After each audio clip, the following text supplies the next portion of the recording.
got together and worked for peace.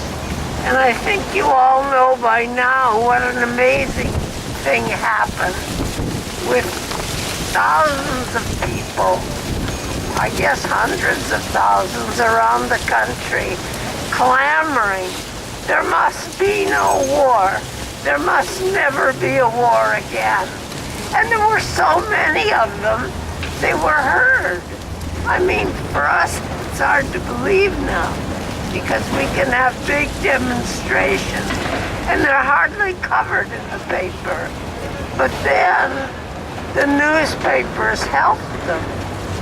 And as I think you know by this time, it resulted in pressuring the legislators and the president and the Secretary of State so much that we got the Kellogg-Briand Pact, which I mentioned before. And it was because they felt the people wanted it so much that in the Senate, when they ratified the pact, only one senator voted against it. Imagine, the whole U.S. Senate agreed there should never be war again. And there was a pact which eventually almost every country in the world ratified. Well, then we had the rise of Hitler. And that's a warning to all of us. Whether that war had to be or not, I am not sure. But I tend to think there must have been other ways to go. But the lesson is a very deep one. We must look now for the causes of war, and we must rectify those. And we must untangle the old problems.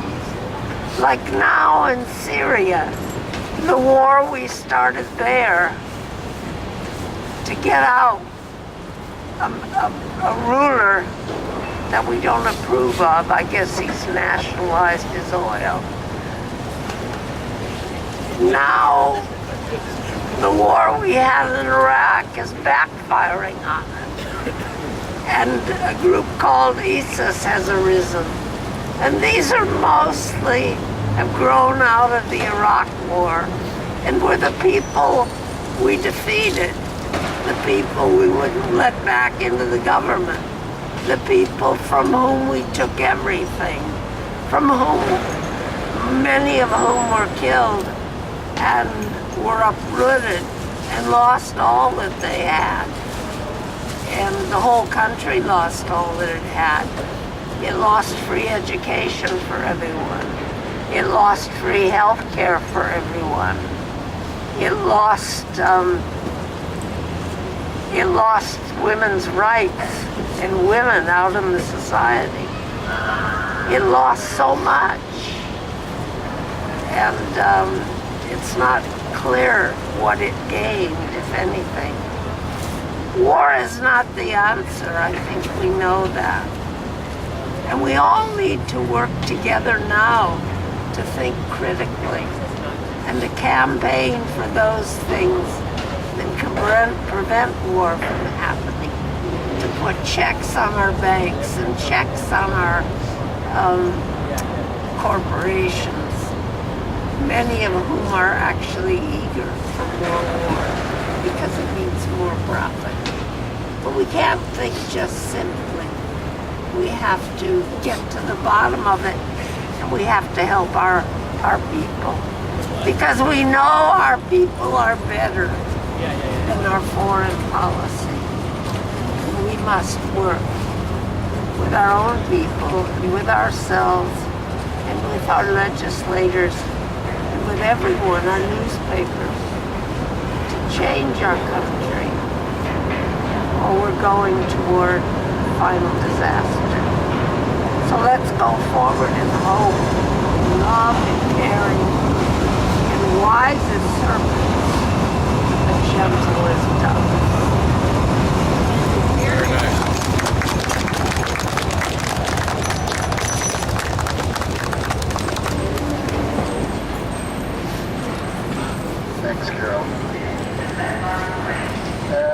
This time I think we'd like to open it up for folks to share issues of peace. Please come forward if you want to. Come on.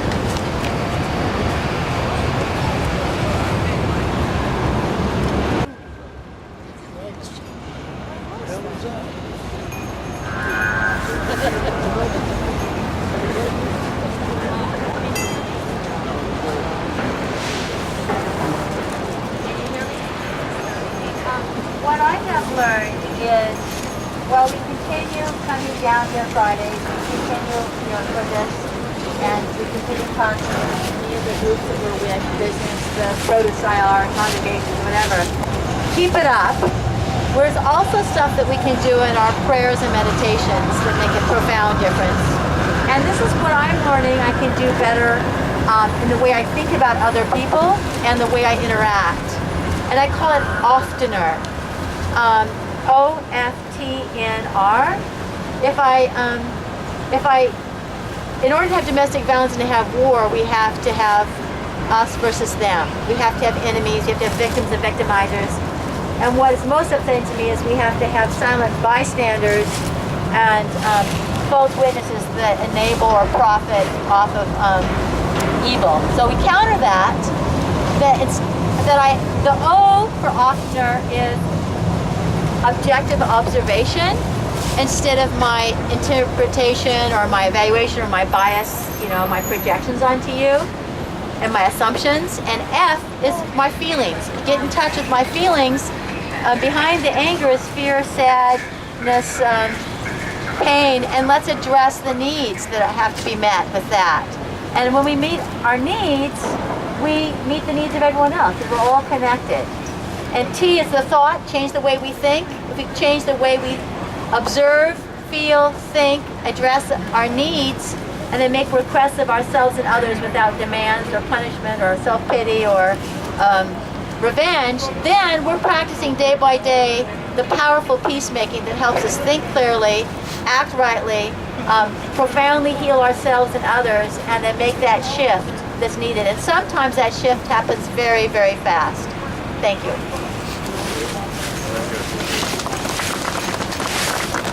We had some late arrivals who brought bells. So just for a second, I would like to ask everybody to whip out your bells real quick so that we can get a good bell ringing in for the late ones. Ready? Everybody gets bells out. Slow.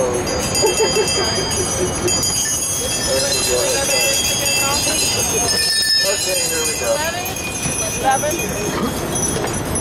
Awesome. Another 11 ring. Yes. Okay. Ready, Ring like set, go.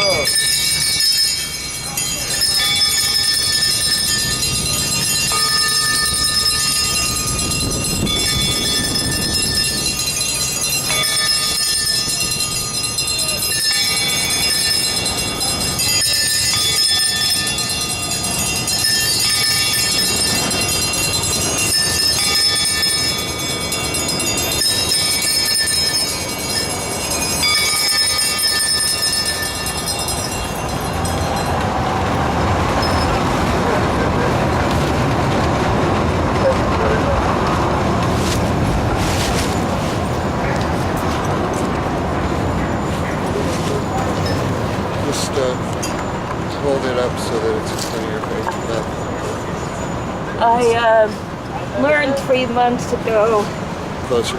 quite by accident, that my maternal great-grandfather was part of a group of Yale Medical School that enlisted into the British Army in 1914 and went to France, and they were mostly tasked with commanding the British Army field hospitals.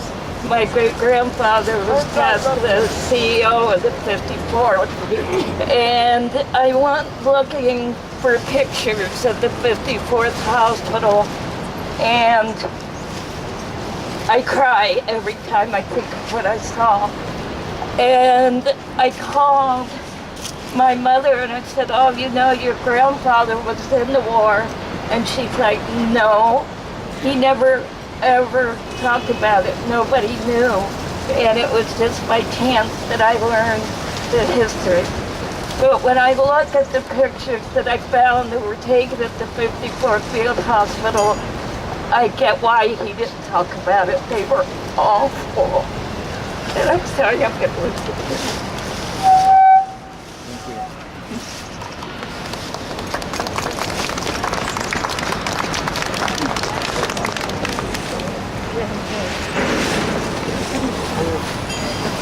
Over this way, okay? Right over here.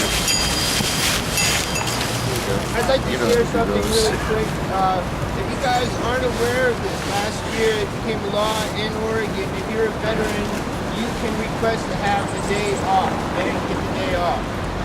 It was passed by Oregon Senate last year. So if you know any veterans who are working today, get on the horn and say, hey, you ought to have today off. Next year, make sure you plan ahead and tell your boss you're going to have the day off so you can have the day off. Cool. It depends on the employer. But I luckily, my employer let me have the day off. But it's important. Hey, buddy, play with the bell. Hey, buddy. I just wanted to share something Don't worry about about our anybody bell else. Do the here. bell. Hey, buddy, just do the bell. Don't worry about anybody else. Do the bell. This is kind of a special bell. I It would. comes from I a would just little do the town bell. called Screw everybody Roviarto else. in I'm doing Italy, the bell. and it's in the mountains. And it's a replica of a bell there that they have that's the largest ringing bell in the world. And it's made from cannons from both sides of World War I. And they melted them down and made this giant bell. And they ring it 100 times every evening for all the victims of war. And it's a pretty powerful experience to go and see this bell. And this is a replica of it. Do you want to hold the bell up?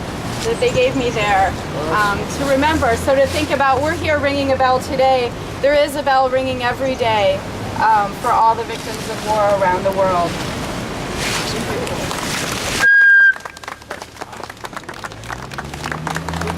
Thanks, Kelly.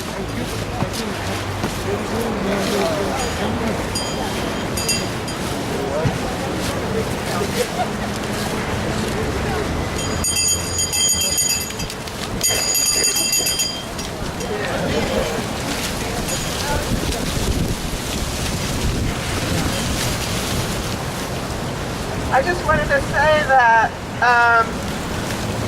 this is 2014, and this marks 100 years since the beginning of World War I, which any war should have been the war to end all war.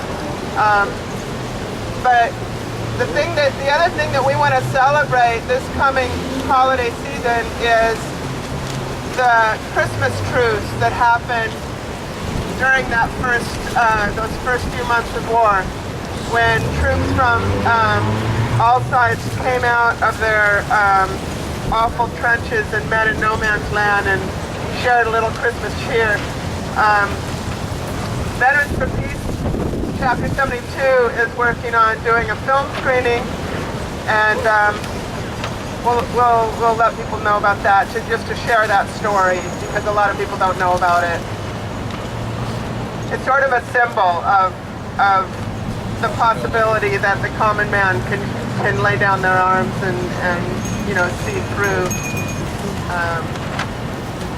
the ongoing march to war.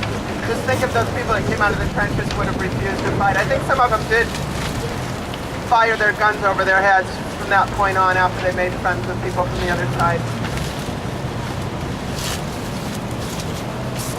Thanks, Reggie.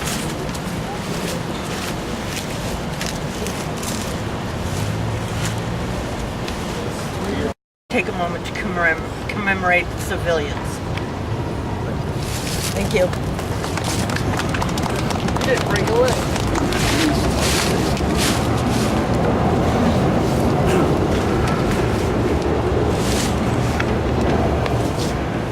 My name is Mike Casey. A lot of you know who I am, a member of Veterans for Peace.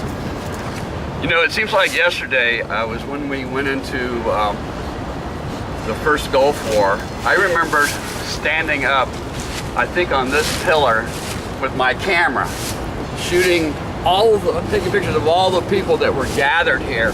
And there were a lot of people that were here that day, I remember, you know. And here we are again in 2014. You know, that was back in 1990, so that's what, 24 years? And we're at it again, you know. And now we've had most of you know that Thomas Young passed away yesterday, and also Jacob George, who's a friend of mine that I met. He spent 3 tours in Afghanistan. I met him about a year and a half ago in Woodstock, New York, and he committed suicide. And then there was another Iraq vet down in the Bay Area. His name was Ethan, and I think his last name started with a K, but I can't recall his last name right now. He also committed suicide. You know, and one of the things that we don't hear about on Veterans Day, Veterans Day, here I go again, on Armistice Day, is that 22 veterans in this country commit suicide every day.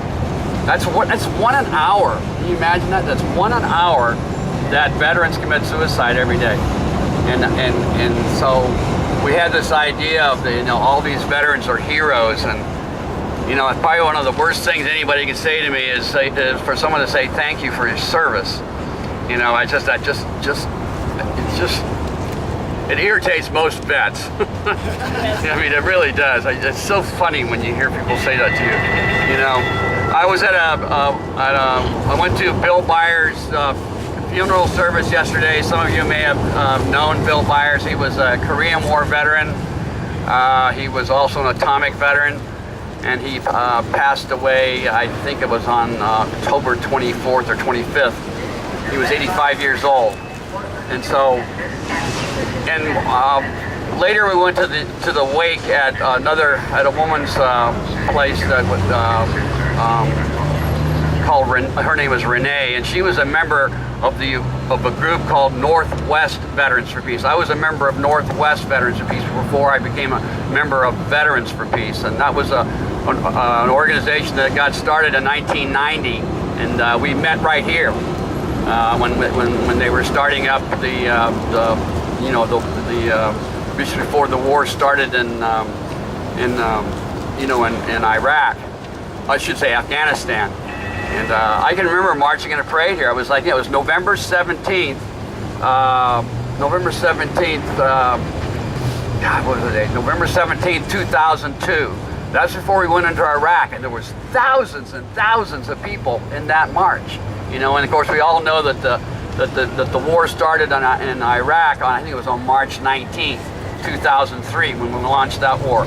But if I were to say anything that I think probably should be a calling for most of us, and an awareness that would make a great banner, is that when the rich start sending their kids to war, I'll start believing in noble causes.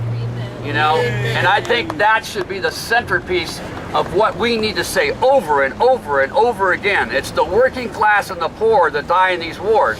You know, I was a medic in Vietnam, and I didn't see any rich kids in Vietnam when I was there. You know, we were all working class, poor people. You know, and here was Sandy's handed me an article Sandy handed me an article that I published in the Oregonian. I can't believe this is. I published this in the Oregonian in January 21st, 1907. 1907? Did I say 1907? God, that's funny. Hey, 1907. That would make me what? That'd make me 100 and... God, that's a real great slip. Anyway, oh, that's funny. Anyway, this is something I wrote. It's just real short. I was in when I was in Vietnam. I was on a bunker, and I was talking with a friend of mine. It was just a regular day. We were talking, and a sniper round went over our heads. You know, it was out in front of us a ways. You know, but I can remember the rifling sound of the sniper round going. And so I wrote this I wrote this little piece right here, which says, for me, it says a lot. It says, one day while I was in a bunker in Vietnam, a sniper round went over my head. The person who fired that weapon was not a terrorist, a rebel, or an extremist, or a so-called insurgent. The Vietnamese individual who tried to kill me was a citizen of Vietnam who did not want me in his country. This truth escapes millions. I think that's probably the most concise thing I can say today. You know, it's like I was the enemy in Vietnam, man. It's just like it's a it's a no-brainer. You know? Anyway, I just want to thank everybody for being here, and hope that after we break up, maybe we can go have coffee or talk about something, whatever. I noticed that Citizen 4 is playing at the living room theaters up here. So I saw it the other day, and it's about Edward Snowden, and it's a powerful movie. You know, of him being in Hong Kong and being interviewed by Greenwald. So if anybody wants to go to a matinee, I don't know when it starts. You know, there might be showing at 1 or 2 or whatever. You know, I know that we had a Veterans for Peace meeting at 7 tonight. But if anybody wants to go to that, you know, that could be kind of a fun thing. So anyway, thank you and bless you all for being here. Thanks, Mike. I've been given to understand that we're going to go and support a postal action pretty soon, but I'm not sure exactly when we need to leave. It's 11. They're forming up at 11:30, and apparently it's 11:30 now. Okay, well, we're still doing our thing, but okay, we know that that's going on, and we'll be headed They're there. going to end up down at the waterfront, so we can meet them there. We don't have to meet their Right. kickoff. Cool.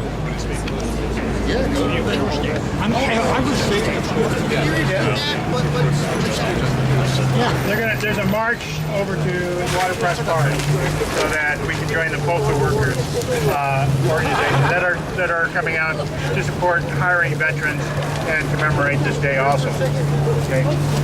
Postal workers, yeah.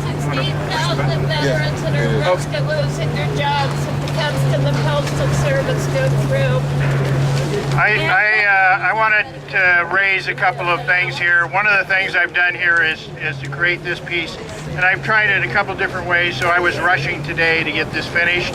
But what it represents is the 22 suicides a day of veterans. And with Jacob George, who was mentioned earlier, his suicide recently. Thomas Young, who just died a few days ago, who was known for the movie Body of War. He was paralyzed after only 5 days in Iraq, and he suffered a long history of suffering as a paralytic. And these things remind us of the true cost of war. For many people, they don't see the parents taking care of those that are wounded, those that can't feed themselves, those that not only are soldiers, but the victims in those wars, those that have lost legs and arms. So one of the reasons we come out for this day is to promote peace. It is not to celebrate the glory of some war and veteran heroes, because there are no heroes in war. The only heroes in war are those that oppose it. And it's up to us to continue to oppose war so that we don't bring home wounded veterans, we don't kill innocent people, and that's why we're here today. Thank you. Thanks, Sam.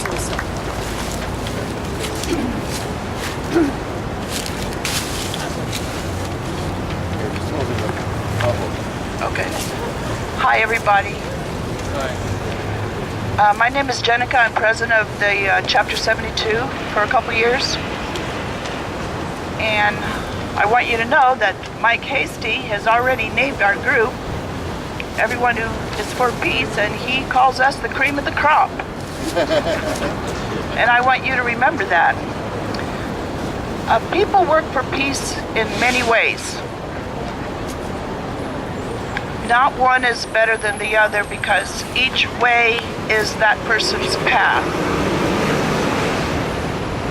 I have friends who meditate for peace, who pray for peace, and another group who prays for peace. But I want, and of course this group who does actions. a friend of mine said to me, it's us against them and they're winning. And that does look like it.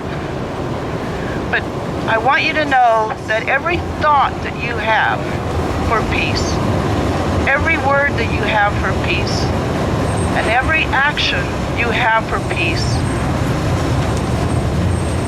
multiplies and goes on and on. Nothing is ever lost. And one day, there'll be that thought, that walk, that talk, will be that little straw, and the tide will turn. So never think what you do, no matter how tiny, how strange, how difficult, does not count for peace, because you count for peace just by breathing, because you breathe for peace. I want to thank everyone who came today, and I bless all of you. I mean, I don't bless all of you.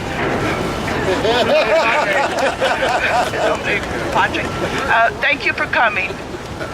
You got some great people here. You have some living saints among us.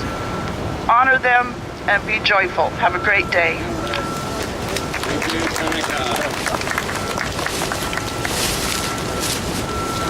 Alrighty. Alrighty then. I guess, unless there's somebody else who is interested in speaking. Come on up, Doc.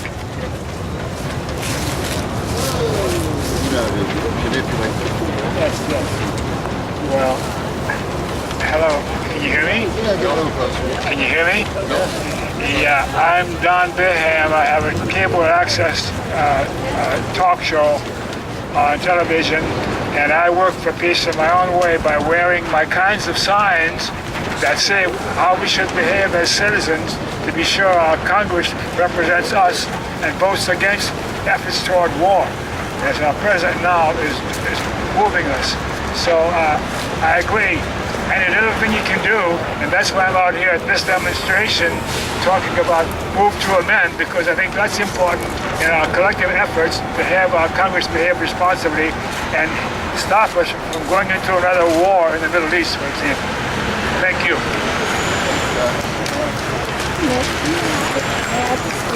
Okay. Yeah, I got it. I'm sorry. I came unprepared to speak. I didn't expect to speak. And I didn't say the name of the treaty. And I just wanted to show you something. I assumed you all knew, but I know many of you don't. Treaty of Versailles. Calabria. The Tree of Lebanon. I've spoken about it maybe 3 times, and I was kind of ashamed to talk about it again. But I recommend to all of you this book by David Swanson. You can get it from, I'm sorry, Powell's doesn't carry it, but Amazon will get it from small dealers. And you can get a used copy for $2-3, I think. Otherwise, it's about $13. When the world outlawed war, that was 1929, and countries kept ratifying it up until the 50s. It's still on the books. It's still international law. War is outlawed. And we can't just do it with a treaty. We have to straighten out the problems. So remember it, and David Swanson is, along with David Hartsoe, are trying to move us into World Beyond War. And also Leah Bolger of Veterans for Peace, which is a movement to end all wars. And we just want to do it better this time.